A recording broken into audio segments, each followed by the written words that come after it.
Welcome to Winning Strategies Playbook, the podcast where we welcome business leaders, CEOs, and industry experts to discuss the rise to the top, building wealth, and real estate insights. Here's your host, Jeremy Spann. Welcome to the second episode of Winning Strategies Playbook. Our guests last week were incredible, and we got another one this week, Vincent Hancock, gold medaled in 2 Olympics, and then didn't in his 3rd.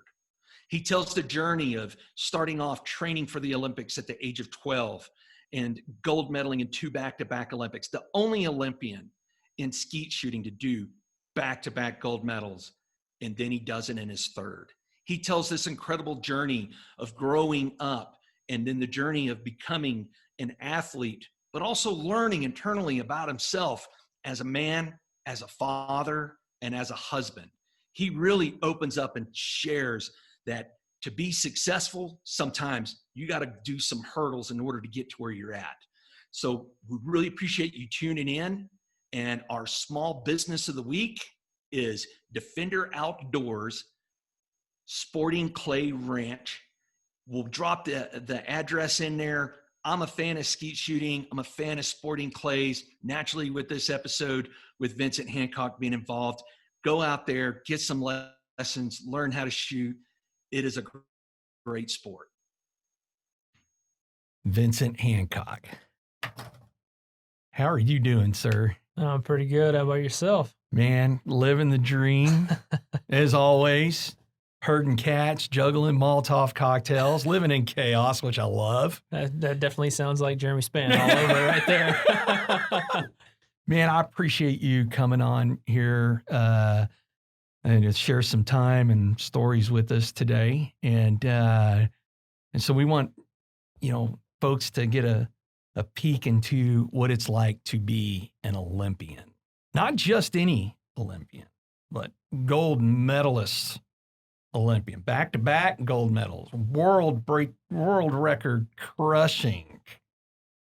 And that's pretty impressive. It's just all in a day's work, right? That's your Tuesday, right? That's what my day-to-day has been since I was almost 12 years old. And I've been living it my entire life pretty much. Is that when you started shooting, was 12? That's when I found the Olympic discipline of shooting. So Okay. I actually started shooting when I was 10, but I remember my mom has photos of me in a baby carriage back behind the shooting line, and my dad's competing at the Southern Grand or different matches in Florida or Georgia. And I don't remember any of that kind of stuff because I was a baby, but shooting is in my family. It's been there since my grandfather. So my father-in-law had dinner with him last night. Just tell him I'm doing this podcast. He says, you have to do a joke. So I got a joke for you. Okay. All right. And this one's really fitting for you. Why did the bullet end up losing his job? I would have said probably operator malfunction, but what is it? He was fired. Okay. That's a dad joke and a half right there. I like it. Oh man, it was funny is these, I was like, I'm going to absolutely do clean jokes. Mainly because again, like we were talking outside, is I like surprising people. Mm-hmm. Everybody expects like, oh, Spann's going to do a joke. Yep. There's going to be a dirty punchline to it. So I want to surprise them by giving good joking materials. I figure if this podcast thing doesn't work, maybe stand up, maybe not. Yep, definitely stand up. Yep. So you start learning how to shoot Olympic competition at 12.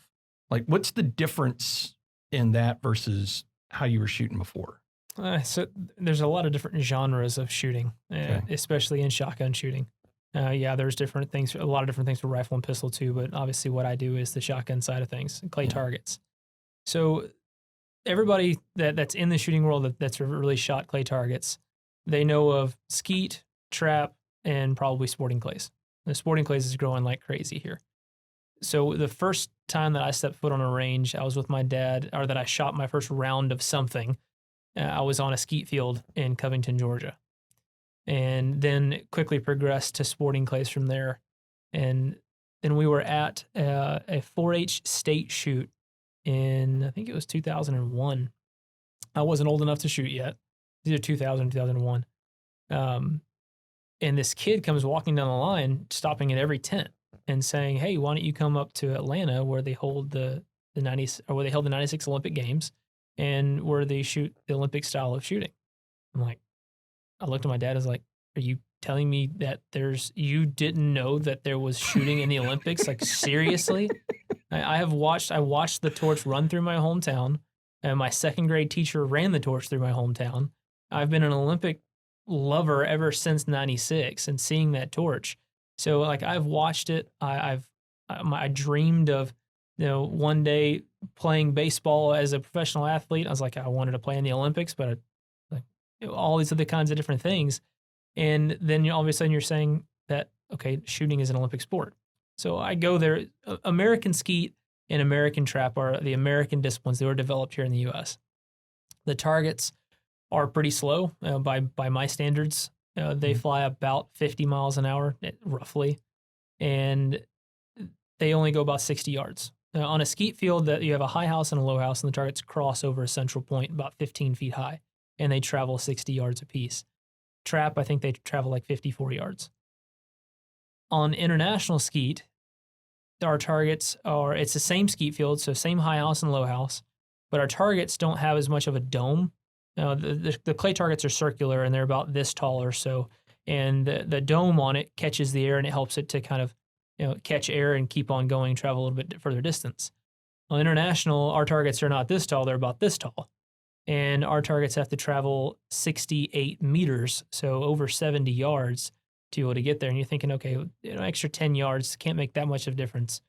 It makes a huge difference. Our targets are traveling in the mid to upper 60 miles per hour.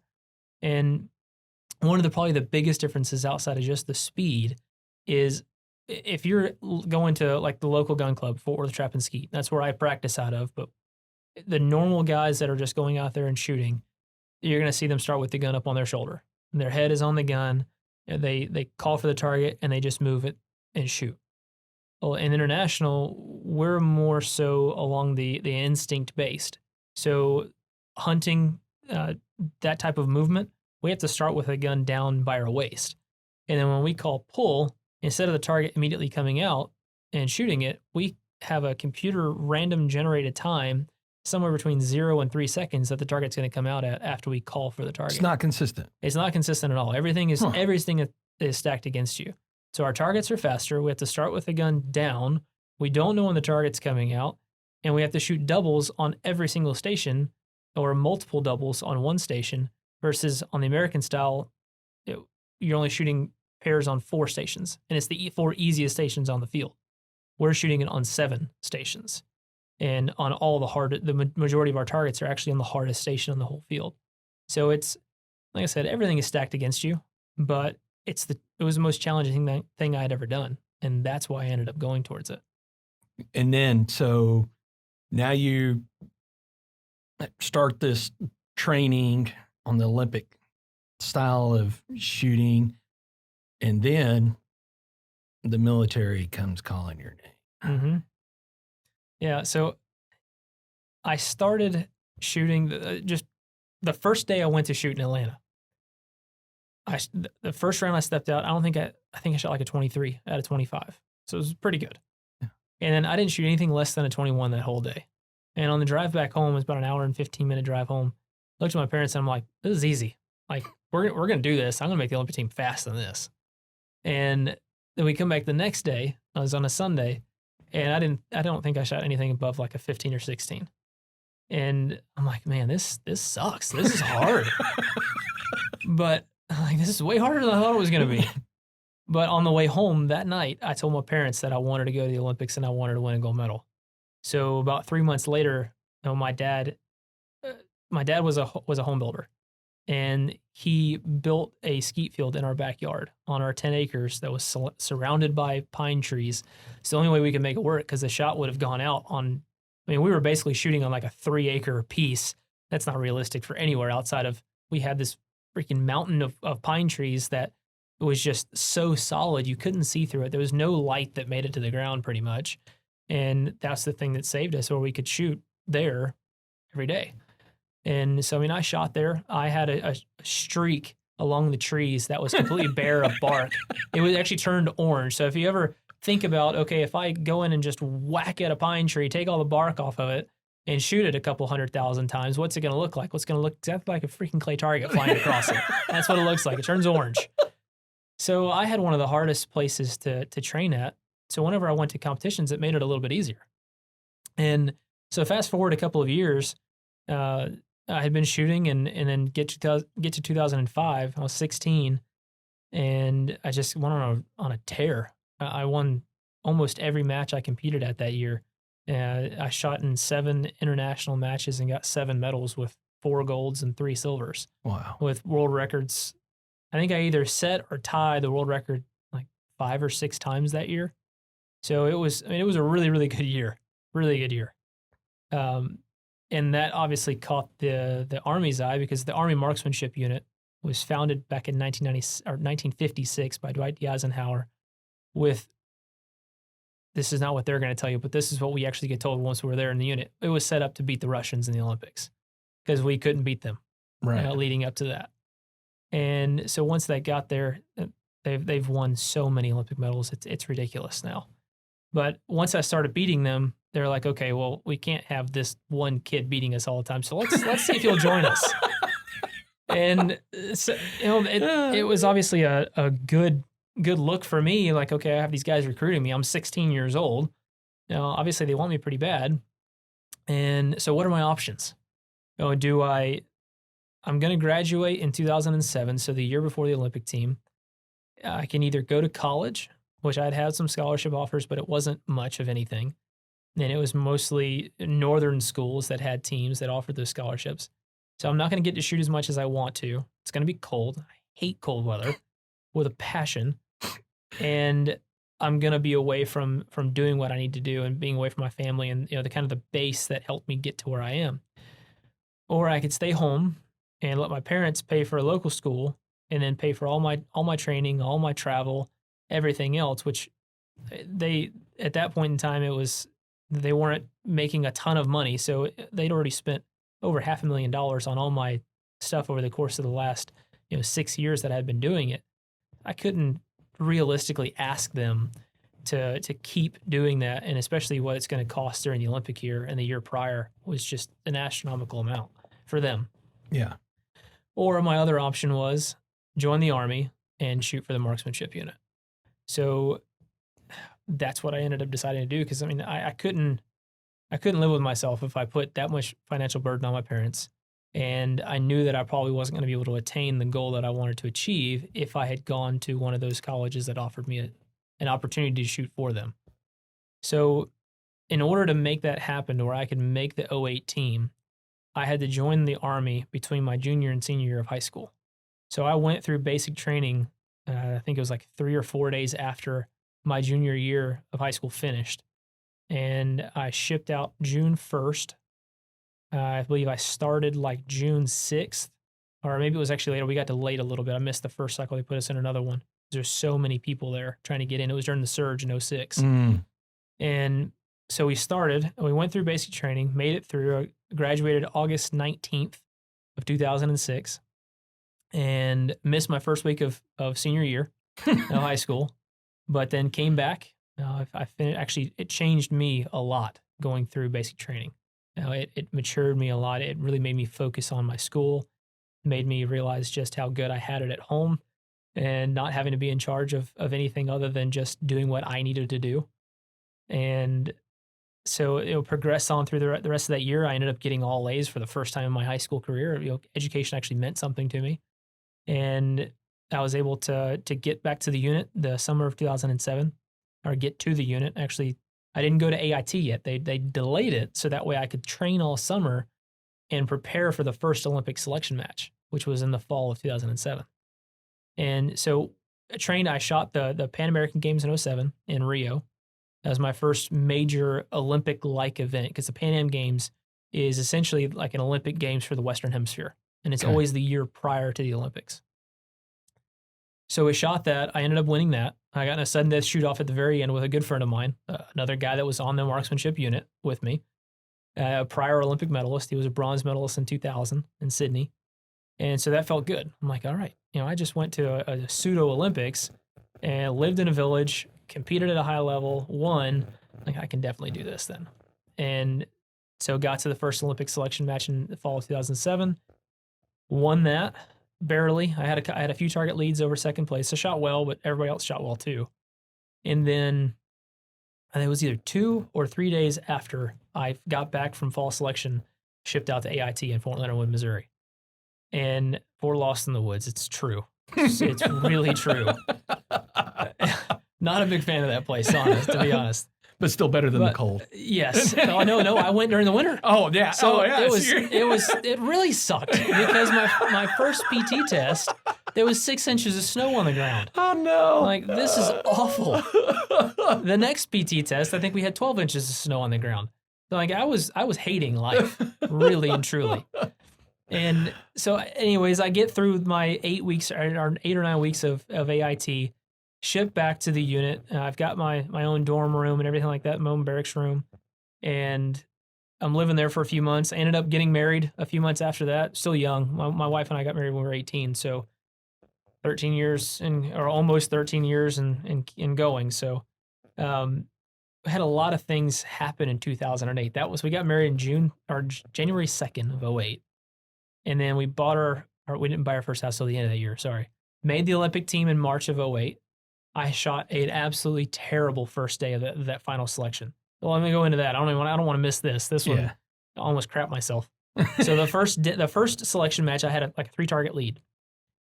We go into the second selection match, and you carry over all the targets that you hit in the first selection to the next selection, and it's added together. So it's 250 targets on the first one, plus a final. Actually, they didn't count our finals. So 250 targets. You go to the next match is another 250 targets, plus a final. Well, the first day of that second match, I shoot like a 91 out of 100, and the guy behind me shoots like a 98. So I go from being a 3 up to 4 down in one day. Wow. And so I'm panicking. But by the end of the day, I am just pissed. I'm like, no, this is not going to happen. So the next day I come out, I shoot a 99 out of 100, and he shoots an 88. So we just flip-flopped those 2 days drastically. And so going into the last day, I've got a pretty good lead, and then shoot good on the last day, so the last 50 targets, and then go into the final. And I can't remember exactly what I shot back then, but shot pretty good. I think I ended up winning by 7 or 8 targets over second place. And only the top 2 get to go.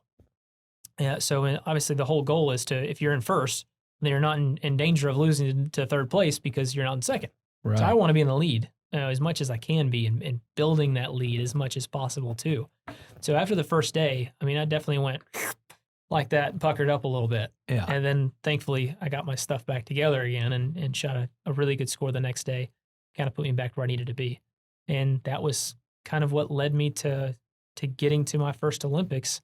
And to be honest, it was harder to make the Olympic team than it was to go to the Olympics and shoot it because it was so drawn out. It's a 6-month process of trying to make the Olympic team. And if you make the Olympic team, at least you're an Olympian for life. The vast majority of people never get to win, let alone medal. But just to get there means you're the top 2 of the entire country. And at that point in time, we have 36 athletes that were allowed to go from the entire world. So you're 2 of 36 people in the world that get to compete in the Olympics. And I was happy with making the Olympic team. But obviously my goal was to get there and win a gold. And so I got there. I shot pretty good the rest of that year. I had one World Cup. I finished in 4th at the Olympic test event in Beijing in April of 2008. And then we're competing in August of I think my last day of competition was August 16th of 2008.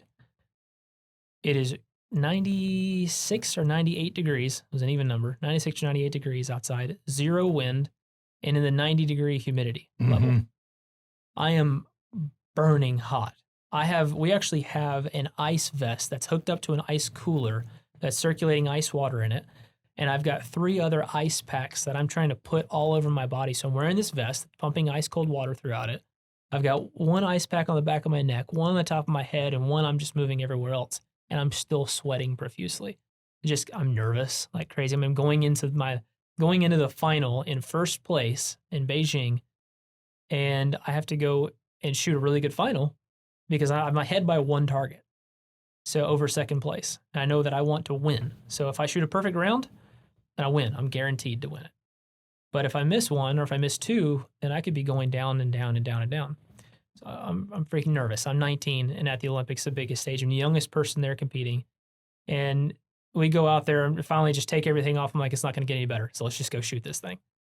We're shooting. I'm shooting really well. Get all the way over, get past the hardest station, which is station 4. Shoot station 5 over to station 6. A little bit backstory before I get to station 6. I had already missed 3 of my 4 targets out of the first 125 qualification on station 6. So 3 out of my 4 I've missed on 6. Well, I get to station 6 and I miss another one. So 4 now out of the 5 that I missed over the Olympics is on 1 station. I ended up finishing out the round, but the guy that was in second place shot a perfect 25. So now we're tied and we have a sudden death shoot off. And now I'm really nervous. So we take about a 15-minute break. And I'm trying to cool off. We go back out there and we go shoot. And I think I'm nervous. We shoot the first pair. We both hit it. And then he's shooting first. And he shoots the second pair and he misses one of the targets. I think it's the second target. And I remember stepping up, and it was almost like an out-of-body experience that when I was stepping up onto the station, I knew that I was going to win. I knew that I was already going to hit the targets. I don't remember calling pull, and I cannot tell you how I made the moves or anything. I just know that my body did it. And I broke both the targets. I turned around, raised my arms, and that was it. That was history.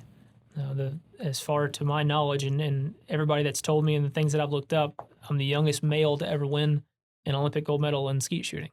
That's got to be a pretty cool feeling. It was crazy. You don't really know what that feeling is. Yeah. I still to this day, like I can visually, mentally picture this right now of watching him miss the targets. I'm standing behind him watching the targets. And I remember getting up, I remember seeing my hands and seeing my gun, but then that's it. I just remember, and then I can remember seeing everything else happen, shooting the first target, hitting it, shooting the second target, hitting it, and then turning around to 10,000 fans cheering and screaming. And then I just get waylaid by a friend of mine that just won a gold medal 2 or 3 days prior. And it was incredible. It was an absolutely amazing feeling. So when he misses, you know that I've won this. Yep. For whatever reason, I'm going to step up. I'm going to do what I do. Yep. I just won it. And so just so our audience kind of has some sort of idea, because I know this is not a cheap sport, right? Yeah. It's an expensive sport, like you said. How many rounds of ammo estimated do you go through in a year? Now is less than what it was then, back before the first Olympics. And now I'm probably in the 20 to 25,000 a year range. But from the ages of about 12, 13 to probably 19 there at the Olympics, I was probably shooting somewhere between 70 and 80,000 rounds a year. It was a lot. And just to give even more of a concept behind this, what is an average round cost? Of the shells that we shoot, nowadays it's probably an average of about $7 a box. So, 25 in a box, 25 right? in a box. Yep. Oh man. So we're looking at about $70 a case. It's 250 targets. Yeah. I mean, it adds up pretty quickly. And then that's just for the shot that you shoot. And then you also have to pay for the clay target, which is about $5 a round of clays on a cheaper end. The majority of places you go, that's another $7 for one box or one round of clays. So one practice round between shells and ammo, not including the gun, the glasses, the vest, the earplugs, all that kind of stuff, looking at $14 a pop. I'll never forget the first time you and I met. We were at your house out there in Tres Vistas, and you're showing me around the house, and we walk out in the garage, and all I see is this pallet full of rounds. And I was like, "You shoot all those?" And I think jokingly you said something along the lines of, that's a Tuesday. Or whatever it was you said. And I mean, the amount of not just the cost of it, but just seeing it visually of like, this is what we do. Mm-hmm. And thought, man, that's a lot of patience. No, I mean, there's so much that goes into it. There really is. Just as in anything, really, if you want to be great at something, it takes an immense amount of dedication, time, and learning to be able to get to where you want to be. Now, I know that I may be good at several things or many things, but I'm truly only great at one thing. And that's because I've spent my entire life trying to perfect that one thing. And it's not, to me, in my mind, when you're talking to Usain Bolt or Michael Phelps, those guys that are at the pinnacle of their sport, it's not cocky of them, it's not arrogant of them or supercilious of them to say, yeah, I am great at what I do. And it's because they know the amount of time and effort that they've put into it. One of the nice things about shooting is I truly believe that you get out of the sport what you put into it. So if you put great effort and great time, great everything that you can, this whole gamut list of things that it takes to accomplish something, if you do that on a great extraordinary level, then yes, you are great at this one thing. And that's kind of how I look at it. If I want to be great at something, then I dedicate myself. I've dedicated my life work to this. And so it's by no means a stretch of anything to say that I consider myself great at my sport, but I love it. It's my passion.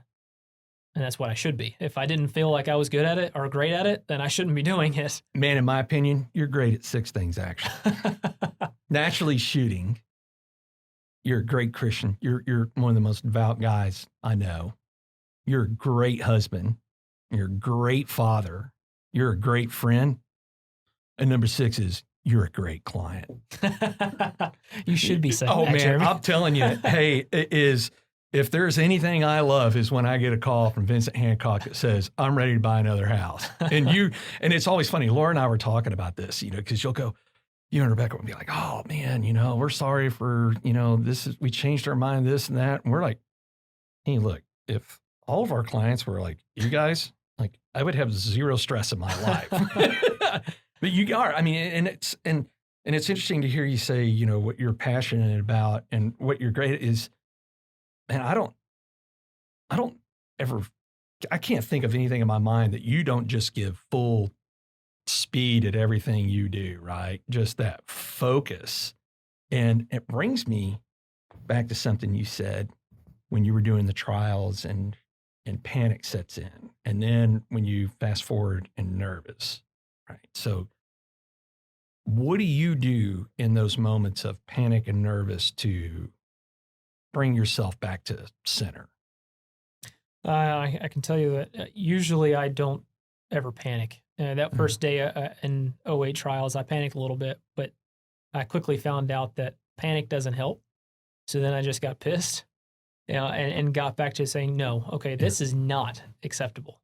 You can't pity yourself because you didn't do the way that you wanted to do, the way that you expected to do in a time of nervousness and anxiety and pressure that you've never faced before.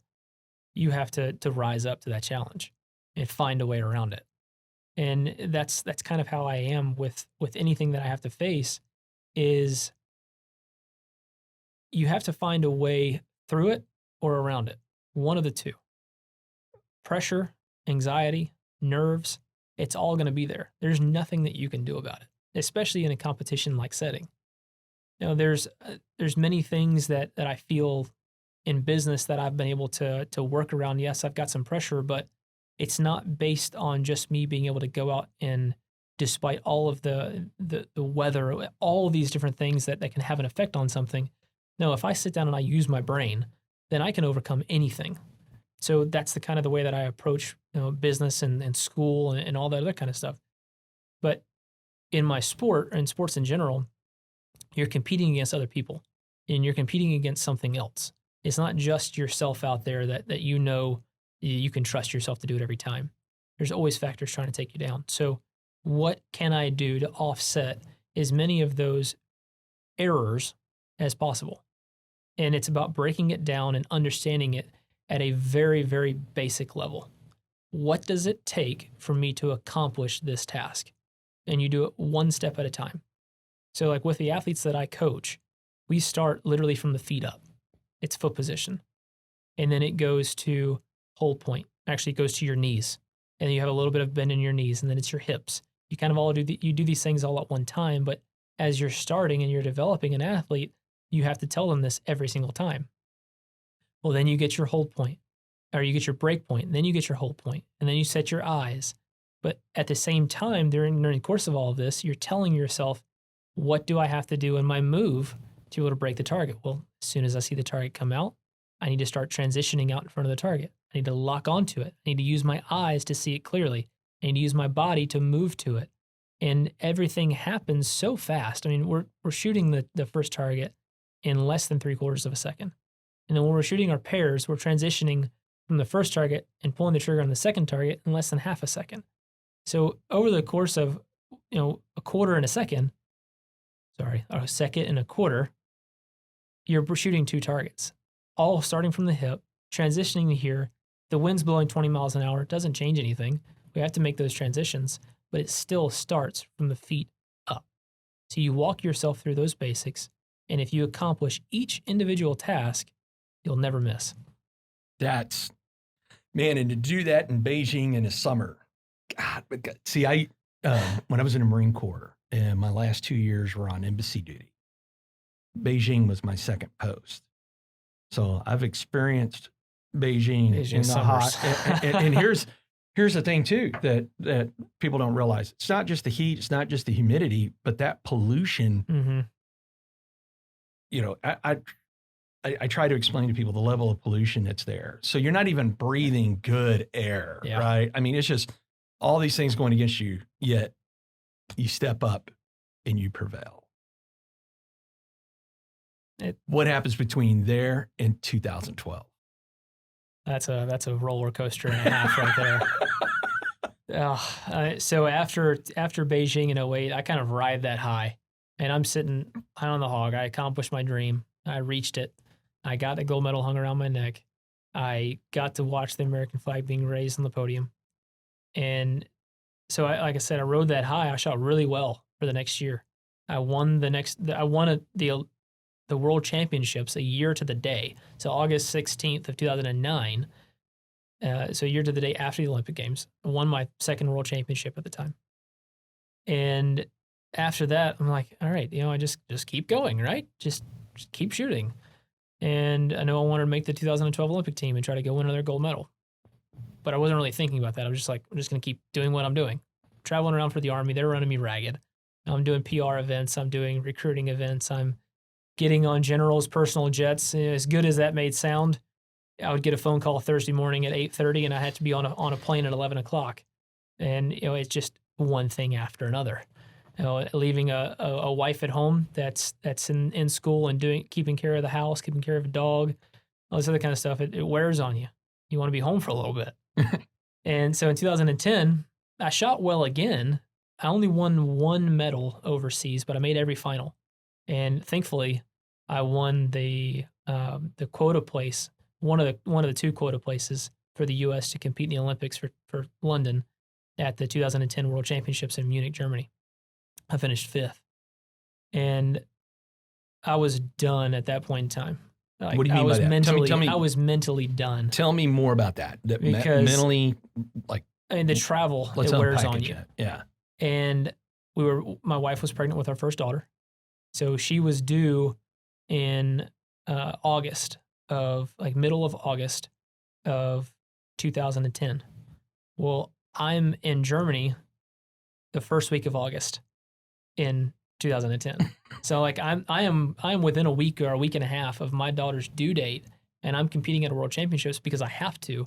Because if I don't go as one of the top athletes in the U.S., I'm realistically one of the best shots, or the best shot that we had at winning a quota place for the Olympic Games. We have to have those we want to go to the Olympics. So I'm not really mentally or physically there. I've been training a lot. I've been running myself ragged, training, traveling, really never taking any breaks, waiting on my first daughter. And so thankfully we get through it. Like I said, I win the quota place at least. And then I go home and my daughter's late. So she comes a week late. And then my daughter's born, and 3 days later, I have to go and compete at a fall selection match. It's funny, these 3 days later things, it just keeps happening now I'm thinking about it. Every time it's like 3 days after I finish something that I have to go do something else. But so, I mean, I'm having to practice. And my wife has the daughter on whatever day it was. I can't remember what day of the week it was. I only go on numbers. That's how my life works. Because I know that I leave on this date of September, or this date in March. I leave on the 19th and I come back on the 27th. That's all that matters to me.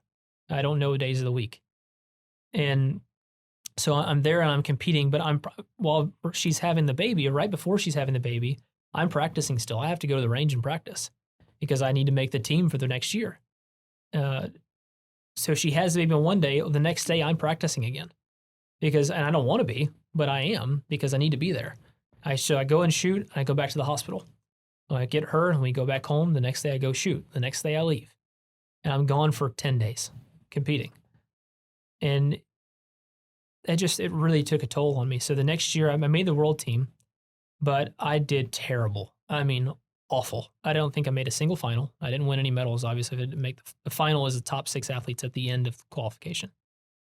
And so we're at a World Cup in Maribor, Slovenia. And I shot the worst, still to this day, I believe it's the worst I've ever shot in a World Cup, in any overseas match. And I call Rebecca and I say, I'm done. Like, I don't want to do this anymore. I really want to quit now. Because I had to, we've been talking about it a little bit, because I just wasn't having any fun at all. So, being the person that Rebecca is, she's like, just wait, calm down, get home, let's talk about it, and we'll pray about it. We'll see how it's going to go. Also, she's pregnant with our second daughter at this point in time. So throw that on there. So I get back home. I can't remember what month this is. It's probably around June. And we're talking more. We're trying to figure things out. And she's like, okay, you know what? Do you like doing this? Do you like shooting? And I'm like, well, yeah, I do like shooting. It's just I don't like all this travel.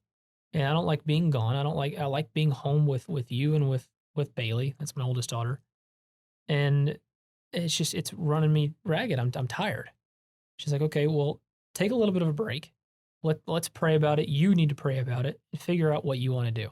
So over the course of the next couple months, that's what we did. We talked about it here and there, but we were praying about it a lot.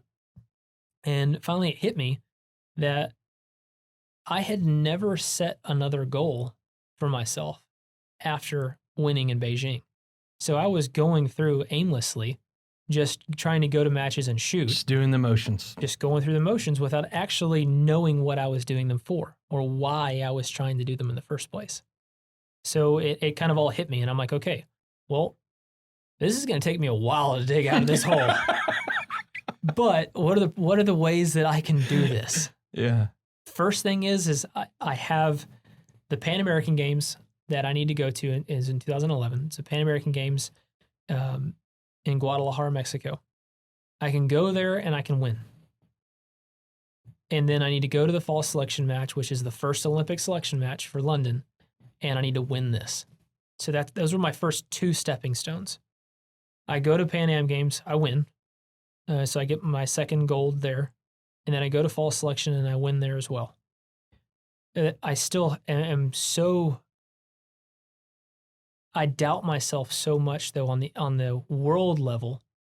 You know, and keep competing in World Cups and World Championships and even the Olympic level, because it's different athletes. On the Western Hemisphere, U.S. is by far the best athletes. There are definitely other good athletes, and there's more that's come on since then. But at that point in time, I mean, if we didn't make the final, we did awful. I mean, we way underperformed. So we should medal every time we go to the Pan Am Games back then. Now it's getting even harder because there's just more athletes and better athletes that are coming up. We're still expected to win it or to at least medal, but it's difficult. So I at least accomplished that, but I still doubted myself on the world phase as it relates to the Italians or the Chinese or all of the European countries really, and the Scandinavian countries.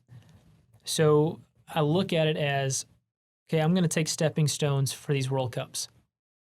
I'm going to just go out here and I'm going to compete as good as I can in the first World Cup. I'm going to just do my best, whatever it takes, however it ends up, doesn't matter. I just need to get there and get my confidence back that I can do this. So I go to that first World Cup. I do okay. I don't make a final. The next one, I do a little bit better. And then the next one, I do a little bit better. That last one, if I remember correctly, was the test event in London, and I finished 4th, which was funny because I finished 4th in the test event in Beijing as well. And then whatever it was between being able to get there in that 4th spot, make the final again, be there in that 4th spot, I just had confidence. I'm like, I know that I can win now. And I'm going to prove to everybody else, because I was being told you're washed up. I was 23. And they're like, no, you're washed up. You should probably retire now because you're not doing well. And this is all after one bad year.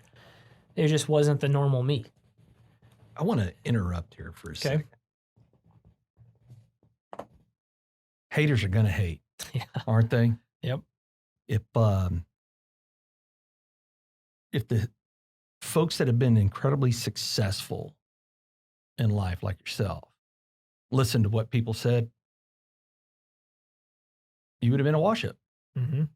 So this is, what I always try to communicate with my daughter is like, stop caring about what other people think, right? Yep. You do you.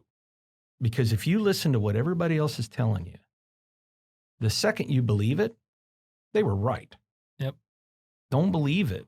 And, and I want to go back to this travel exhaustion thing. I don't think most people have an understanding or concept of what that means is when you're constantly up. So prior to COVID, right, I threw 100,000 miles in the air, which is typical for a year. Minimum 50,000 a year, up to 100,000, traveling for Sotheby's, going out here, interviewing agents all over the planet. And it just the diet, the different bed. I mean, I can remember a time where I was traveling so much that I had to pick up the newspaper to remember what city I was in. Because you didn't even know, like you said, it becomes it becomes numbers of the calendar, not the days of the week. I mean, they all blend together, right? Yeah, absolutely. And then especially in what, I do for a living, which is taking people out. I mean, so you're eating, poor me, right? Poor first world problems, steak dinners and scotches and all this stuff, but it wears you down, right? Mm-hmm. And so like a friend of mine I did my MBA with at TCU, Ryan Regal, and when he was president of Salad Master, I mean, we were going through our MBAs and he was traveling probably 20 to 22 days out of the month internationally. Yeah, see, that's what hurts so much. Yeah. You're breathing the air on the plane. The time change. And then the big thing is like, for me now, when I was a teenager, I could sleep on planes from takeoff to landing. Yeah. Now, we'll go on 16-hour flights. I cannot sleep on planes unless I am laying flat. So the rare occasion that I'll get upgraded to business or that I'll pay for my own way to get upgraded to business, because we fly VIK tickets through United. So we can't upgrade those. Oh, no. We're not allowed to do anything. So we get put in the back of the bus. And so you're sitting here cramped like this. For 16 hours. For 16 hours. Like Seoul, Korea, 16 hours. I didn't move like this. And it's miserable. And you do that over and over again. And when you're gone for 10 days, like you said, you're sleeping on a different bed. Mm-hmm. 7 to 10 days at a time is what my trips are. And so you're flying in a cramped style on the plane. You're sharing a room with somebody else on a bed that's not yours. In China, that means that you're sleeping with a half an inch of foam on top of this table, basically. Right. And it hurts really bad. So, I mean, and then like in Azerbaijan, we flew into Baku and which it took us, I think it was a 30-hour or 31 hours just to get to there. Yeah. Between the connections we had to make in the U.S., again, cheap tickets, connections we had to make in the U.S., going into Europe, connecting, and then flying to Baku. And then once we got to Baku, we had a 5-hour bus ride over the mountains and through the mountains on a dirt road, mind you, not even paved. Were you just covering your eyes because you didn't even want to see? It was awful. And like you're looking down and it's in mountains, so it's sheer cliff. Like it's 1,000 feet down on one of the sides, and there's no guardrails. We're in this massive bus on a single lane. I'm not kidding. I'm not even making this up. Single lane dirt road through the mountains to get to this other city, Gabala, where the Olympic training center is for them. And that's where we're going because they didn't have enough airplanes to fly us over the mountains. That's how it's normally traversed. They don't really drive to those cities. They fly from Baku to Gabala. So we're looking at 36 hours of traveling from when I left home or when I left at the airport. This wasn't even, mind you, not even being awake at home because we didn't leave until the evenings anyways. So all of that time, I think I was awake for like 51 hours without sleeping. And it's just, you are miserable. I may have gotten like 1 or 2 hours of sleep between the plane and the bus just because you get so exhausted, you just can't keep your eyes open anymore. Then you get there and you got to perform. We have 2 days. Yeah. 2 days, and then the match starts. So it takes us 2 days to travel there, over 2 days to travel there. And then we have 2 days of basically a half day of recoup. And then you got 1 day of practice. The next day is official practice, and the next 2 days are match. And then you got to travel for 3 more days back home. Yeah. It hurts. And that's the worst one I've had, but still. And I average between 30 and 40 hours of travel time whenever I'd go somewhere. It's just, and that wears down. It does. And that's where, starting about a couple of years ago, I just started buying first class tickets, and everybody was just like, "Oh, look at you!" And I was like, "They were like, how can you afford to fly first class?" I was like, "How can I afford not to?" Yeah. Because at least I was less disturbed up there. I could work on my computer. I could get a little bit of shut eye. But funny thing too is for about every 2 to 3 legs, I'd end up picking up a referral. Yeah. That would ultimately pay for the trip, right? I mean, sitting next to the third base coach for the Yankees, just sitting there, casual conversation, what do you do? What do you do? And then, oh yeah, hey, great, blah, blah, blah. And so it it became worth it to spend the money on things that would help me perform once I got there, because by far am I no athlete or anything else. I mean, in the Marine Corps, swift, silent, deadly, and now at almost 50, slow, fat, and harmless. And so, but, my job is to be in entertaining mode when I get there, is talking with people. And it's just, and even for being the world's largest extrovert who loves to do nothing more than talk, I would get just to a point where I just need 24 hours of not talking. And then, naturally your family misses you. Yep. So then you land, and then it's just like back at it again. Blah, blah, blah, and you're just sitting there like, oh, but but you're like, it's my family, so I've got to engage. Mm-hmm. And so there's a lot of that exhaustion that comes along. The thing you and I share is we outpunted our coverage with our wives. For sure. We married well, right? Like every dude hates us. Like you got the winning lottery ticket number right there. You won the Mega Millions. And so tell me about that. So tell me about everything that Rebecca's done to support you in what you're doing here. I mean, it's been pretty incredible, just the amount of backing that she's given me over the years. And going into 2012, my youngest daughter was born February of 2012. So we had 2 kids under 2, and we're trying to lead up to the Olympic Games. She's a stay-at-home mom at that point. She put her college career on back burner, so we wanted to have kids young. And nice thing is that both of our kids are going to be out of the house by the time we're 40. So, it's tough at the beginning. By the way, being an empty nester, while I love my daughter, it's an awesome place to be.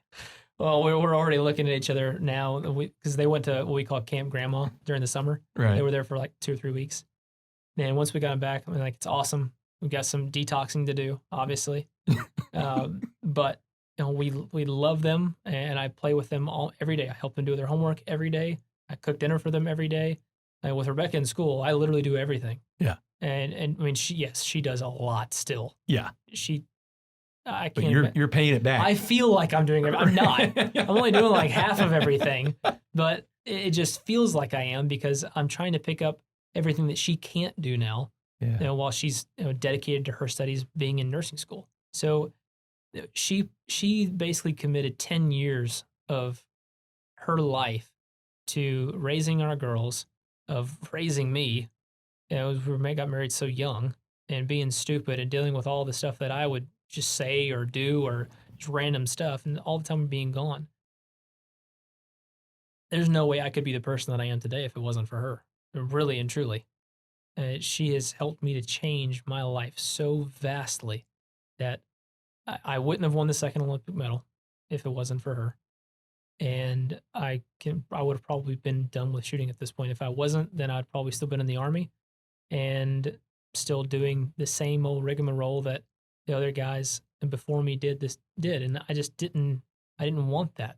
And she helped me see that too, that I can accomplish so much more than just being in the military. I love the military. I loved my job, but I knew that it was always a stepping stone for me to try to get to something else. I didn't know exactly what that something else was yet, but and the other thing too is we were limited in my unit. I could only be enlisted, and I can only go up to E7. So as much issues as I have, or as many issues as I have with authority, I would never be in an authority position. I had offers to go to the academies, the military academies, but I chose not to because I wanted to compete and shoot. And she's helped me push myself out of my comfort zone and helped me achieve things that I never thought possible. So yeah, huge shout out to her. Oh man. And I mean, especially going back to where you were like, I'm just done. I'm not having fun at this. Yep. When you lose passion and purpose, it's really, especially for veterans, right? I mean, that's what we see happen with, all these folks getting out, right? They just, it was easy to have a purpose when we were in the military, you know? I mean, there was always the greater goal of something greater than you, and you didn't have time to be bored because if you were, then they were, before you break something, let's go put you to do something, right? Yep. And then you get out and you're just like, what do I go do? Like, what's my new purpose, right? So for you now, it was not necessarily repurposing, I guess if that's a word, with what you were going to do. You just had to set a new goal, right? A new thing. And so to get you back on track, and it was those micro steps, right? Most successful people I talk to go, yeah, on a macro level, you have to have a goal to get to, but it's really in the micro. Yeah. Right. Is like you were talking about, from the feet to the knees, to the hips, to the everything. It's the micro steps that get you there. Right. Mm-hmm. Like you said, I mean, it's only one way to eat an elephant, one bite at a time. Yep. And so now you've repurposed, right? You're back, you're focused, and you're just had your youngest. It's February 2012, and you're going to London. Walk us through London. So, I mean, we had Brenlin in February. My first World Cup was probably March. And I may have even actually made the Olympic team prior to, I can't remember the timing there on that one.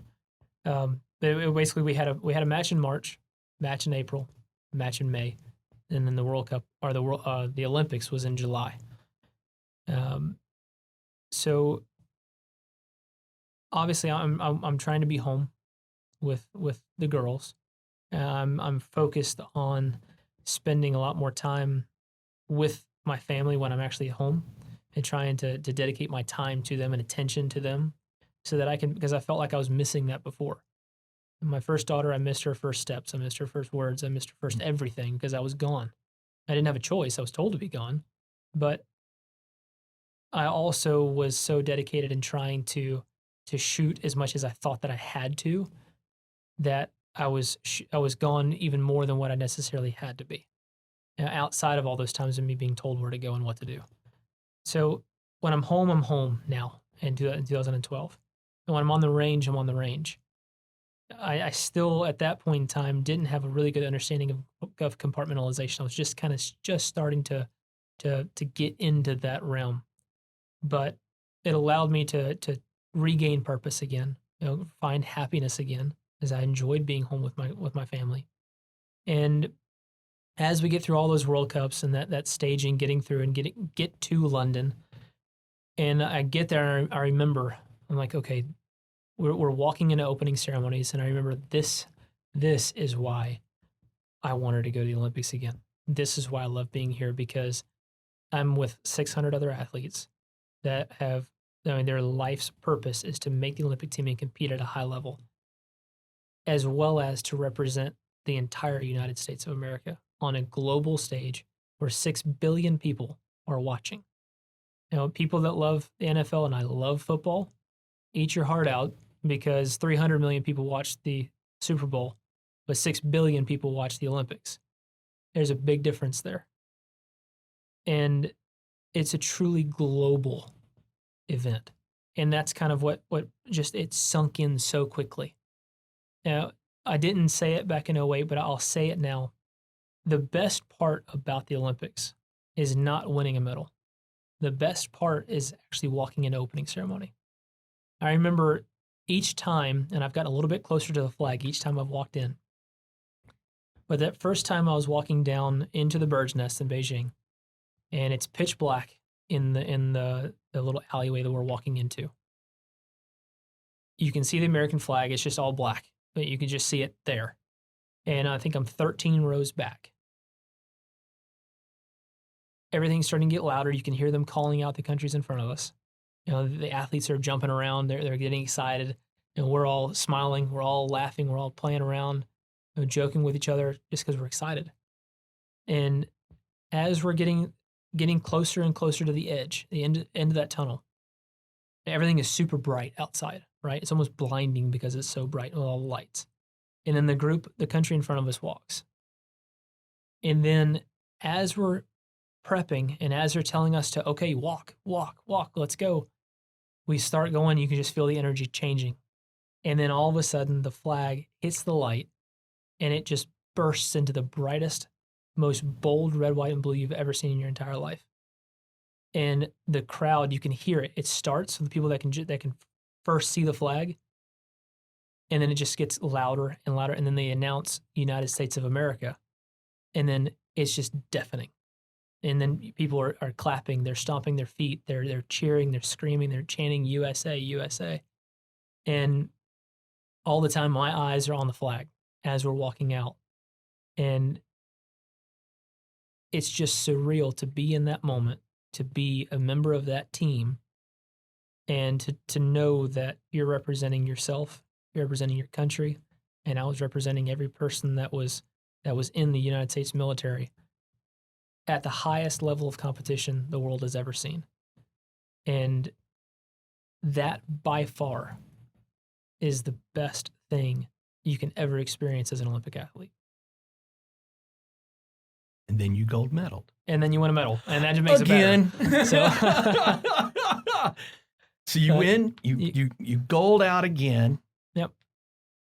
Take me to 2016. So again, that's kind of another roller coaster ride from 2012 to 2016. 2013, I shot well, but I was shooting a gun that wasn't right. We had my top barrel was actually shooting 6 inches low all year. We didn't realize it when they sent it to me, and when I was shooting it. So back then I didn't pattern my guns. I literally just took the gun out of the case and started shooting it. I'm like, this is what I'm doing. And come to find out, I had them take weight out because it was a new gun. It was a new version, and it weighed more than my other one. So I don't like heavy guns. I like having ultimate control, which with a light gun, you have complete control. And so when they took the weight out, something got twisted or something. And at about 20 yards, my gun was shooting 6 inches low, which is a big difference because I shoot really tight chokes as well. Now that's the constriction of the shot going out in the pattern. And so I shot that whole year. I shot pretty well considering, but I didn't win anything. Well, I went back that later that year for a different event in Breda, Italy, and we took the gun. And I'm like, let's test this. Maybe we need to change something. It's just not quite right. Mm-hmm. And they patterned it, and they're like, oh no, you can't leave here with this barrel. You're not allowed to leave here with this barrel. And I'm like, what's wrong? And they showed me, and I'm like, maybe that's why I missed all second targets this entire year. And so they took that gun away, or that barrel away. So I had to go back to my old gun in 2014. And 2014, I didn't win anything there either. I used to shoot a DT10, a Beretta DT10, and then I switched over to the Beretta DT11. Newer version, new barrels, new engineering, new technology, much better, less recoil, better pattern, other things too. And so when I went back to the other gun, it just wasn't the same. Well, it took them a year to make me a new barrel, and they literally went through and did it all pretty much by hand. They lightened it out. They made that barrel the exact same as my DT10 barrel, but with the new technology inside of it. But when I got that gun at the end of 2014 or beginning of 2015, I didn't lose for a year. I won everything I shot, minus one event, 2015, sorry. And I won world championships. I set world records and made the Olympic team without even having to qualify through selection matches, because we had at that selection process that for 2016, we had it to where if you did so well over the course of a year time, you could automatically qualify for the team. Well, I was technically the first person to make the Olympic team for the United States in all sports, but they couldn't announce it yet because our selections weren't completed until we had one other event done, whatever it was. They had to delay the announcement of me being on the Olympic team. But anyways, I made it, and I had over a year to prepare. And then in 2016, I made every single final. I won a medal, except for the Olympics. I didn't make that final, and with that gun, that was the only final that I didn't make. And it's the only final that I haven't made actually in 45 years now, almost 6 years. So every match that I've competed in overseas, I've made the top 6 since 2015, and except for the Olympic Games. So it was funny and it was odd. I've never had this experience before. So before, probably 3 or 4 months before the Rio Olympic Games, there was something in my head that was telling me, be prepared not to win this games. Just understand that it's going to happen, or that it could happen, that you don't win. And I'm sitting here telling myself, I was like, where in the world is this coming from? This is not me. I don't think like this. I know how to overcome those thought processes. So I went through, several different things. I even called the guy the sports psychologist that I used to work with when I was younger. Like, what is going on with me right now? And we worked on several different things, try to figure out, okay, you know what to say to yourself. So tell yourself that, yes, I am going to go there. I am going to win a gold medal. Now, I can accomplish all of these things. But still, it was in the back of my head that you weren't going to win this one. And it was annoying to me. I can't tell you how frustrating it was for me to have that voice in the back of my head telling me that it's not going to be your time. So, and again, I'm competing really well. I'm shooting really well before I leave. I mean, really, really well. And then about a week prior, I'm not even thinking about not shooting good, not winning the games. I'm nervous about going, of course, but then about a week prior, I'm not shooting good at all.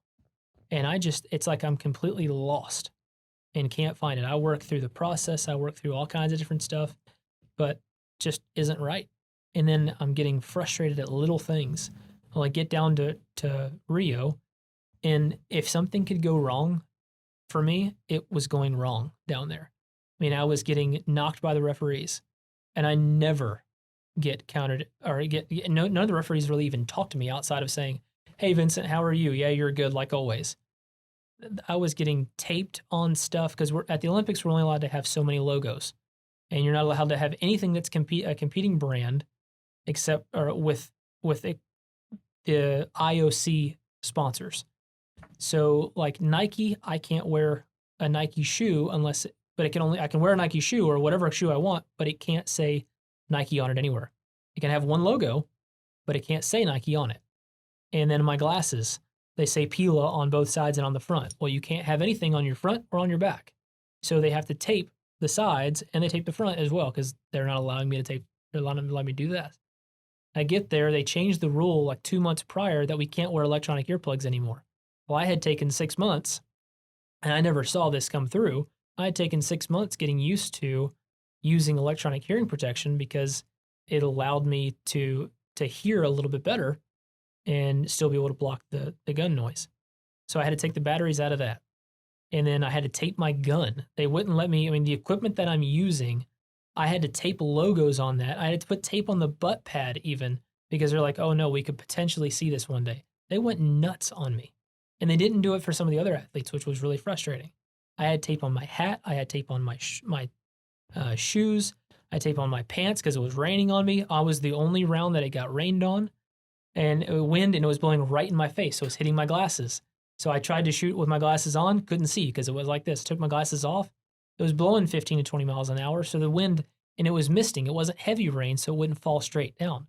The mist was then blowing in my eyes, and I couldn't keep my eyes open. So it's like literally everything could go wrong, went wrong, and I let it go wrong. That was the big thing that I realized afterwards, after I digested it for months. What happened to me there that I wasn't able to overcome all of those things that got in my way or that were trying to get in my way? And it allowed it, taking those several months afterwards. And I shot one more match after the Olympic Games and I got a silver medal. Shot really, really well and finished silver to the guy that, no, that was the year prior. I can't remember how I finished on that one, but I shot one more match after that. And then I said, you know what? I'm taking off next year from international competition. I'm just going to stop and take a break for a little while because nothing counts anyways. We don't have any selection matches or we don't have any quota places that are available for the Olympic Games in 2020. So I'm just going to shoot later in the year in domestic competitions only. So I took 7 months off after Rio. Then after that last match afterwards, I didn't shoot hardly at all until I got my new gun in May of 2017. And when I picked it up again, I had digested all this. I'd figured out you can't let the little things bother you. Things are going to go wrong, but you have to have fun. You have to enjoy yourself and just take these things as it comes and learn how to work around it. Overcome these things and just laugh at it. Seriously, just laugh at it. You can't do anything about it anyways. Yeah. If it's going to happen. So enjoy yourself, laugh at it, have fun, and just go out and do what you need to do. So once I got that gun, the new one, it's called a DT11 Black. It's still Beretta. It's got a carbon fiber rib on it. And so it makes it lighter, right? I like light guns. Problem is that I went from a 28-inch barrel to a 30-inch barrel. And it's 2 inches, gaining 2 inches. If you ask any guy, you'll never get any issues because of that. But in reality, it's a big difference in shooting. Yeah. Especially on a skeet field where you have angles, we're all about angles. And it's really fast, so you have to be able to transition really quickly. Well, my barrel that I'm shooting now is the same weight as my 28-inch barrel because of the carbon fiber rib. And once I got that gun and I had the extra 2 inches of sight picture, it drastically changed the way I was able to attack targets, see targets, and shoot targets. And I told myself, I made the team for 2018, said I'm going to go have fun. For the first time in my career, I was laughing and smiling on the range. I was talking to people. I'm a very serious person when it gets down to go time. And I still, when I'm out on the range, as soon as I step on station 1, it's over. I don't care about anybody else. Yeah. And I'm going to do my own thing all the way through the end of that round. So 30 minutes long, each round, I'm in my own zone. Not paying attention to anything else, but I'm having fun still. And once I come off, I was 30 minutes before the round all the way during the round and 30 minutes afterwards before anybody could even talk to me. Now, I can almost do it from station to station. I can go in and out because it's getting easier. The more experience that I have. Compartmentalizing. Exactly. That wisdom that you've developed. That compartmentalization that I talked about before. Yeah. Over the course of that 7 months, that's what I worked on. I actually learned for the first time ever how to be a man, how to be a husband, how to be a father, how to be a provider, a caretaker, and how to do all of these things well and not put it all on somebody else. So when I started shooting again, I realized this guy that I am when I'm shooting, as good as he is terrible at being a family man. Terrible, because he's selfish. And whenever I was shooting my best through 2015, through all of my life through 2015, I was this guy almost 100% of the time. I changed, I went in and out, and it was being the husband and father sometimes. But when I was this guy and I was shooting good, he went with me everywhere. And he was selfish. And it's the only person that he cared about. So understanding that this is not the person that I need to be at all. And I need to figure out how to take some of the happiness that I'm experiencing over here in this compartment with my family and inject some of that over here too, that it's going to make me a better person. It's going to make me a better athlete. And that's exactly what happened. And I go into 2018, I win every World Cup and World Championship that I compete in. I set the world record. And I go into 2019, I win everything again there as well. 2 World Cups, it's all I competed at last year. And so I think I get 1 silver medal last year. And that's the lowest thing that I've gotten so far since I've come back in 2017 on international stage is a silver. And it's 1. So I know that the happiness that I get to have here, that when it gets used over here as well, makes me the ultimate athlete, because I can do what I love and love what I do truly for the first time in my life. And it just opens up new doors for me. And then you qualify for 2020 Olympics and boom, pandemic. And then COVID gets dropped on my face. Yes. Yeah, you got to love that. Oh, man. So would you say that this newfound happiness that you've got in 2017 and that compartmentalizing and being in this better place helped you to better probably deal with COVID? Because I imagine for a lot of athletes of all this just constant grind, training, and then it's like, bring that pause. Exactly. Right? So like one of my students, for instance, she made the Olympic team with me. I've been working with her almost since I moved out here. So she's 19 now. She was 18 when she made the Olympic team. And she is so driven and so motivated to go to the Olympics and to win. She shoots every single day. And I mean, I have never, ever met a more motivated, dedicated individual in my entire life in anything. She is a straight A student. She's at UTA right now in aeronautical engineering. She just started. She's already at the top of her class.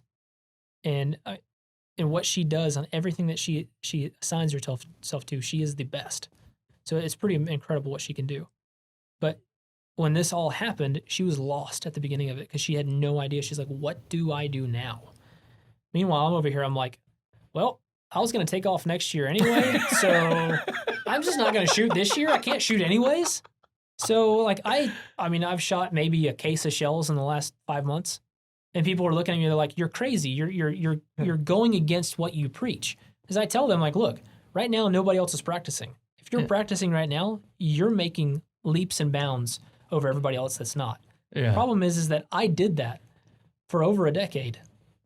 And I realize now that I'm in a place of understanding with everything that I've done in the sport, that the best possible thing that I could have done leading up to next year and preparing myself for all the travel that's going to happen next year is to take time off now. Because I was already getting tired of traveling again at the beginning of this year. Yeah, I was on that fine line. My wife and I have talked about this a lot. And so has our national team coach and I. Like it actually may not have been a bad thing that COVID happened for me this year, because I was prepared to go and compete at the Olympics, and I know that I could have done well, and I probably could have won it as well. However, there's a difference between when I know that I'm going to win and when I know that I can win. And all through last year, I knew that I was going to win every single thing that I stepped out there and shot. I only lost last year because the guy shot a world record score, a perfect score. Like, you can't beat perfect. Right. And I missed one of my last 10 targets when a little puff of wind blew the target up and I just didn't move up. Yeah. So, I mean, it wasn't that I wasn't shooting really well. I shot a 59 out of 60 in my final, but he shot a 60 out of 60. The only time he's ever done it. and I think he's done it once. I actually think he did it again afterwards because he shot really, really well. But it's not somebody that typically will go out and shoot perfect scores, in those high level pressure situations. But he did, and it was awesome to watch. He shot amazing. He's a friend of mine too. He's a really good guy. He's a Luigi Lodi from Italy. Super awesome guy. He's hilarious. But I wasn't expecting him to not miss one target. I mean, come on, give me one. But at the same time, like I said, this has given me an opportunity to take time off again. Yeah.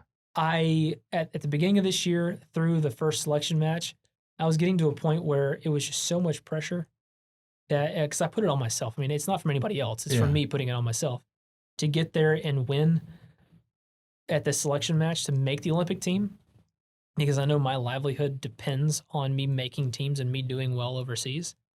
I got to keep my sponsors happy. I can't win any money when I win matches. So the way that I live is through lessons or through sponsors. And so I know that I have to do well, and I get there and I shoot good, really good the first day. And then I have a terrible, terrible second day. And this is at the selection match this year. I think I've got off topic from what I was talking about earlier, but now we're talking on this. Yeah. I wasn't happy anymore. Again, like I just been talking about, that happiness is what's fueled me. It's what motivated me. It's what helped me to win everything. Yeah. And I wasn't happy at the beginning of this year when I was competing. So, and I wasn't as happy at practice either. And it's the first time I've experienced that since 2016. I've had 3 years where I've been happy to go out to the range every day and practice. I've been happy to travel.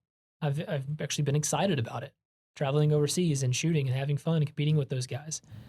But at that selection match, shoot really good the first day, have a better lead, because I only had a small lead going into this final Olympic selection match, because everybody shot just crazy scores at the first selection match last fall. And second day comes in and I shoot a 20 on my first round. So I shot a 75 straight the first day. Didn't miss target. Next day, missed 5. Right? I go from being ahead by several to being behind now. Shoot a 24 my next round, so I shoot a 119 out of 125. That's not good for me at all. Yeah. Thankfully, everybody else missed targets too, so that helped. And then that day, I start feeling bad. I start feeling sick. And by the next morning, I can barely move because I am so sick. I mean, it's awful. I can't eat. It's hard. It hurts to walk. Hurts to just move. And so I don't know what's going on with me. Like, I don't know if I have the flu this was just when COVID was kind of really started coming around. I'm like, I don't think I have that. I mean, that's just, at that time, I'm like, no, I mean, there's hardly anybody that has that. Surely it's not that. Yeah. And so that day, that third day of competition, it's a really important day. That's kind of moving day for us. I've so little energy that I have to carry a chair with me to sit behind each station after I shoot. Wow. I shoot the stations. I almost fall off of every station because I don't have the energy to shoot to hold myself up. And I walk back behind it. I sit back in the chair. I prop the gun up on the edge of the chair and I just do like this and I close my eyes. And I just sit there and I'm listening. I just can't, I'm so tired I can't keep my eyes open.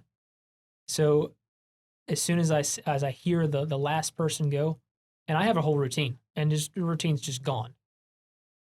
As soon as I hear the last person I get up, carry my chair over, I go and set it behind the next station, go shoot the next station, walk back and sit in the chair again. I do this for 3 rounds that third day. And I think I only missed 1 target. I'm like, I have no idea how I did this. None. I mean, between each round, I'm going back and I'm laying in a camper that my student, the one that made the team, her dad had rented. I'm laying in the camper on the bed in the back, sleeping, because I just can't do anything. Yeah. And so I'm drinking as much water as I can, trying to flush my system, drinking electrolytes, just forcing food down me little food as I can get, but getting something in. And one of the guys there is a doctor. He ends up calling me in a Z-Pack. My mom goes and picks it up for me. And because my dad's a coach, he coaches other kids, and she was out there with him. So she ran and grabbed that, brought it back to me. And we finish out the day. I go back home, ate dinner. I don't remember what we ate. I went to sleep. Woke up the next day, awful, still again. I have no idea what's going on with me at this point. And so I'm taking the Z-Pack, and they recommend, like, look, you're going to take the first 2 days, the first night of the Z-Pack. We're going to kick this thing, whatever it is, we're going to do as much as we can with it. And then the next day, you're going to take a double dose as well. So I'm like, I am pumping a lot of antibiotics in my system right now. But I have them carrying that chair between both times. And I think I missed one target again that next day. Wow. And we're getting into the final, have a little bit more energy because I'm forcing food, forcing electrolytes, forcing water. I feel a little bit better, but I'm still walking around. But I don't have to close my eyes and I want to sit in the chair. I can still watch, thankfully. And I get into the final, and I just start cruising in the final. And I'm shooting really, really well. I think I shot a 57 out of 60. Is it 56 or 57 out of 60? And I missed like 3 targets on my last 15 shots. But the next closest person to me was a 52 out of 60. Oh, wow. So, I mean, I was so far ahead of everybody at that point in time that I had it in the bag. I think I won by 11 or more. So looking at it, I'm like, okay, you put all of this stress on yourself, probably got sick because you were in a compromised position being so stressed, and you ended up winning by 11. Or I think it maybe even been 14. Crap, I can't even remember now. But it was a lot of targets. That's a lot for our sport. Like, so you put yourself through all of this just to get to the outcome that you wanted to, and even further. I was just hoping to win by 10. So, I mean, I exceeded my expectations, and I started slowly feeling a little bit better in the days afterwards. I think it was just stress induced. I got sick with something else, and I don't know what it is. But I was thankful for that. And by the time I got back home, I was already starting to feel a little bit better about going and shooting and practicing. And I'm like, all right. The problem is that we went from there. I met my wife and kids in Colorado. We went skiing for a week. The day we got home, that's when they shut everything down for COVID. And I'm like, well, I guess there goes me getting excited about going and practicing again in the Olympics. I'm like, surely they're still going to have the Olympics. This is just going to go away, right? Yeah. Little did we know that this was going to be as serious as it was, or as it is, and everything that it's entailed. But it's changed my life a lot. I've had sponsors that have, because I'm not competing this year, for the last half of the year, they cut back, what the contracts were supposed to be. And I mean, I can't argue with them. I did everything that I could at the beginning of the year, but I'm not providing them a service now. And I'm a service-based employee. I'm a contractor for them. So I get it. And that's kind of, I think, what everybody else has had to deal with too.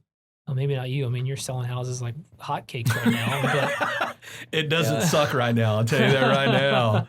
That's a good segue. So anytime you're buying and selling real estate, whether it's here or Alabama or anywhere else, who do you call first?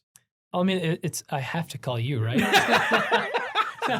No, I mean, we've always, ever since we looked at selling our first house out here in Texas, we went with a different company before. It was a friend. It was actually a friend's daughter. I just didn't know it was going to go that way. We sat on the market for like 9 months. We never even had a showing. And then we wait for a few more months. And then Rebecca does a lot of research. She's like, all right, I think that this group that's called the Spann Group would be a good one for us to look at, because I hear a lot of positive things from them. Excuse me. So let's go and meet them. I'm like, well, you're going to have to, because I can't. I'm off doing something, of course. Yeah. And so she goes and she meets with Laura. She's like, all right, this is where we're going to go. 6 days later, after we started however long it takes us to get everything ready, once we signed the contract with you guys, once we list this thing on the market, we had it sold in 6 days. So 9 months of nothing to 6 days, we have like 5 or 6 showings and it's sold. It's just like, all right, well, we weren't quite prepared for this to happen that fast. Now what do? We had no house. So we hadn't even looked at houses yet. We weren't anticipating for that to happen. So we ended up having to move into an apartment. And then we're like, okay, we need to look at houses. So we're looking, we do a lot of research on our own, and we end up calling you guys a few months later, like, all right, I think we know what we're going to do. So we put an offer on a house, it actually gets accepted, and then we go into a friend's house, and the house right across the street from them, which is in the neighborhood that we've always wanted to be in, nothing ever goes for sale in there. There's a house there, and it's the day after we signed the contract on this other house. We're like, oh crap. Like, well, we're going to have to look at it because it's in the neighborhood. So we went and looked at it the next day, and we're like, okay, we cannot like this house. We get in the house, and we're like, okay, well, we love this house. So now what are we going to do? So we call you guys, and I'm like, Jeremy? Or maybe it was Rebecca, or maybe it was Laura that I called. Rebecca's like, no, you're making this phone call, not me. So I call them, one of you two. I can't remember who it was, the first phone call. I'm like, all right, we need to see about getting out of this next contract because we found the perfect house. It's where we want to be. Yeah. Like, it's super close to the girls' school. It's close to our friends. It's in an awesome neighborhood. Let's make this happen. And thankfully, you guys made it happen. I saw a lot of emails coming from Laura, and like, she was able to work her magic, and it got us out of that contract into the new house. And then fast forward 2 more years, now our daughter's going to a different school, and our other daughter's going to another school, and we love the house, but it's an older house. We're encountering some different things we were just not ready for. Yeah. We do some renovations on the house, and we're thinking about listing it. We're looking at listing it, and I get a knock on the door, and this lady comes and she's like, hey, if you ever want to sell your house, I want to buy it. I'm like, okay. Your timing couldn't be better. Like, well, we're okay. Do you want to come look at it? Sure. My best friend used to live here, so I know what it looks like, but have you done anything different with it? Like, well, actually, yeah, we have. So we came here to show it around, and she's like, okay, well, we're gonna buy this house from you, but we're not gonna use real estate agents. I'm like, well, what the heck is up with this? I'm like, okay. Well, so I called you, and I'm like, oh, look, this is what they're offering us, and you're like, dude, take that. Like, you have to take this. Like, take out a pen and sign that thing right now. Yeah. So I mean, like, obviously, we've done some stuff with you guys before. Yeah. I mean, I've shot with you. We've done Cowtown Warriors with you. Yeah. I believe in you. I trust you. And there's not many people out there that I say that about. Truly, there's not. There's less than a handful of people I appreciate that I actually that. say that I will trust if I need something. And so you guys were kind enough to, even though you're friends, we were looking at listing with you guys in the first place, you were to say, look, dude, that's just too good of an offer. You have to take that. So don't even blink. You got to jump all over that. We did, but the thing is that we knew we were going to have somewhere to move. So obviously we were like, okay, well, if we're doing this house, you guys are going to have to find us another house. So we start looking all over the place. You guys are looking at places, and we all kind of, something catches our eye out in Walsh, and really quickly, you guys have us a contract on it, and that's where we're at now. And we couldn't be happier. Man, I tell you, and not only are you like our favorite clients because y'all are so easy to work with, but y'all get bored like every 2 years, and which is great. Man, let me tell you, I'm able to pay for Maggie's college because of you moving every 2 years, right? Right. And then you had your house in Phoenix City. Yeah. Yep. So the house that we had when I was in the military, stationed at Fort Benning, Georgia. So Phoenix City, Alabama, it's kind of like a sister city with Columbus, which is right next to Fort Benning. We got to the point where we knew we wanted to sell, but I'm like, all right, let me just ask Jeremy if he knows anybody or can hook me up with somebody there. And sure enough, I'm like, hey, we want to sell this house. He hooked us up with a person there just outside of Phoenix City. And she she was great to work with too. She was really good. And knowing that I wasn't going to be there, she went and checked on the house all the time, making sure that the different stuff we were doing, the renovations to get it ready to sell, because we had it rented for 6 or 7 years. Yeah. And obviously the rental company, we won't ever use them again. We don't have a house there anymore, but if we did, we would not be using them. They let the house go into disrepair pretty bad. Yeah. But she was willing to go through there, I mean, almost on like every other day basis to check and see what those workers were doing. And she would tell me if something was looking right, if something wasn't looking right. And we got it done, and she had the thing sold in like 2 days. I think we had 6 or 7 offers on it. They were competing offers, just getting it higher and higher. And I was like, look, this is really what I want to get out of it.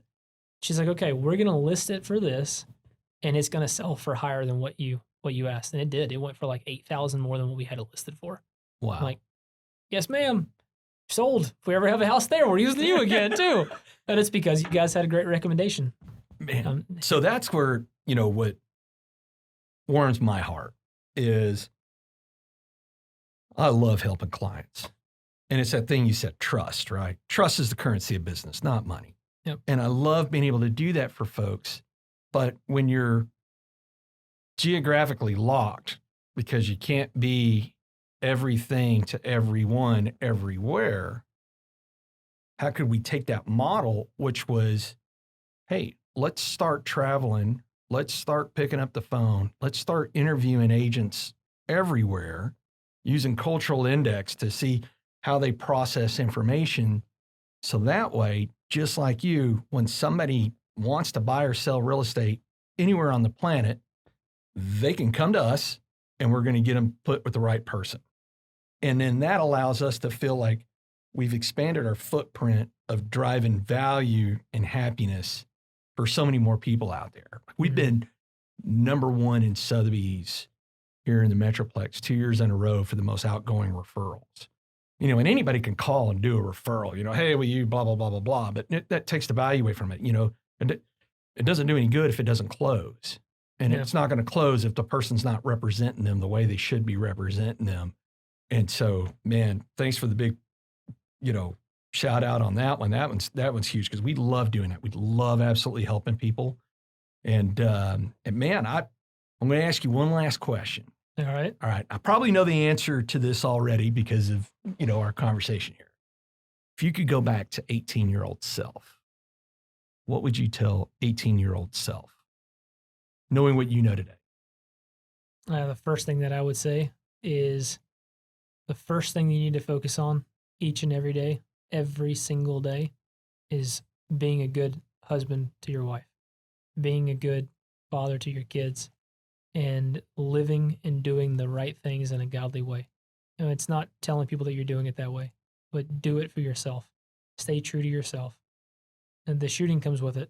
I probably wouldn't even mention anything when it came to shooting because success is great, but having a loving family that you can count on and come home to every single day, that is by far the biggest blessing that I've ever had. So I wish that I would have not taken it as lightly as I did when I was young. I wish that I could tell you right now that I've never had any issues, that I've never had any struggles with anything, and that Rebecca and I have had an awesome marriage and that I've been a great dad every single day of my life, but it's just not true. We all have struggles and I'm no different, but I wish that I could go back and tell myself and give myself some direction so that I could be just better.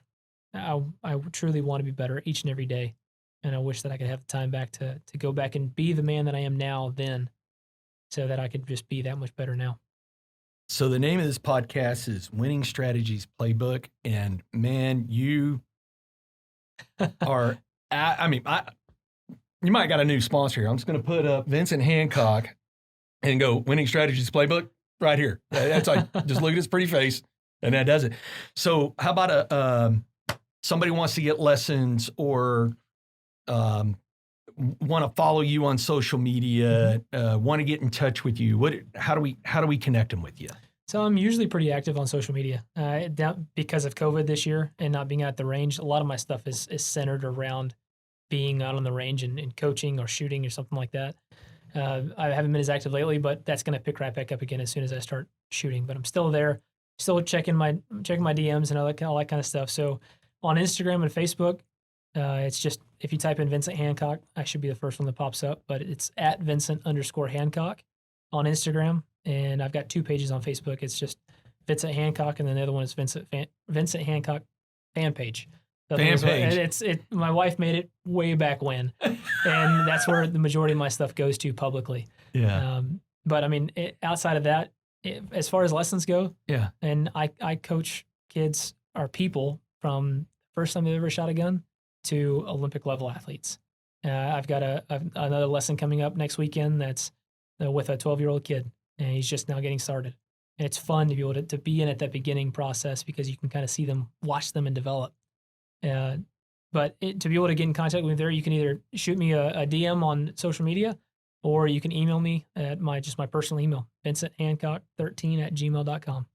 And you got a YouTube channel too, right? Yeah, I do. I just started it a little bit Okay. ago. I haven't posted a ton to it, but I've got some content that I need to get on there, and it's coming. I just don't know exactly when I'm going to post it yet because it's on another site right now. So I've got to figure out where I'm taking it from that site or when I'm taking it from that site and putting it on there.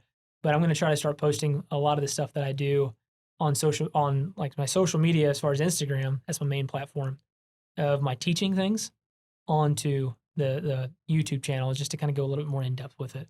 And it should just be at Vincent Hancock as well. Yeah, and we're gonna have you on our website. So our website is myexperiencedrealtor.com. And you might be wondering why not the Spann Group, because people can spell Spann wrong in so many different ways. They've never find it. But myexperiencedrealtor.com, and we're going to have a section there for our podcasts and our guests and how to get in contact and whatnot. And man, I appreciate you spending the time to come out here and tell us, just the audience, this is an incredible story, of your journey to. Man, it's just when you hear a journey like yours, I sit back and go, God, what have I done? Yeah. And the thing is that I love doing what I do. Yeah. And that's what I tell every person that I meet, talking to kids at schools or going to shooting ranges and talking to kids. I love working with kids. That's my passion. I love just talking to kids. They're so energetic. They have so much potential that I tell them, no matter what you choose, just love what you do and do what you love and put as much effort into it as you possibly can. It doesn't matter if you have gold medals. It doesn't matter if you make $1 million. It matters if you're having fun and enjoying yourself. You get so much more happiness out of that than anything else could ever buy you. Money could ever buy you, or medals could ever get you into places or do anything for you. Happiness is where it truly is. Sound advice. And selfishly speaking, when you're Jeremy Spann and you got to go shoot with some folks, you call your buddy Vincent and be like, hey. And then after a while, they're like, hey, this guy's really good. And he's like, well, he's kind of gotten a couple of medals in his pocket. As a matter of fact, there was one time we were doing it, and they were like, really, gold medals? And you were like, yeah, bling. And you pull out the gold medals, and they were like, what? And I was like, yeah, I brought a ringer. Yeah. Jeremy just likes to win. That's all. That's it. It's about the winning. Thanks again, Vincent, and thank you for giving us your time. I appreciate you having me, man. All right, brother. Thank you. Thank you for watching this episode of Winning Strategies Playbook. We really hope you got a lot of value out of our guests today. If you want to know more about the guests, you can go to our website, myexperiencedrealtor.com, and be sure to subscribe on this channel so that way you don't miss another episode. If you're looking to buy and sell real estate anywhere on the planet, also go to our website, myexperiencedrealtor.com, and we will be sure to get you connected with someone that can help you represent your interests the way you should be represented. Tune in for our next episodes. We look forward to seeing you again.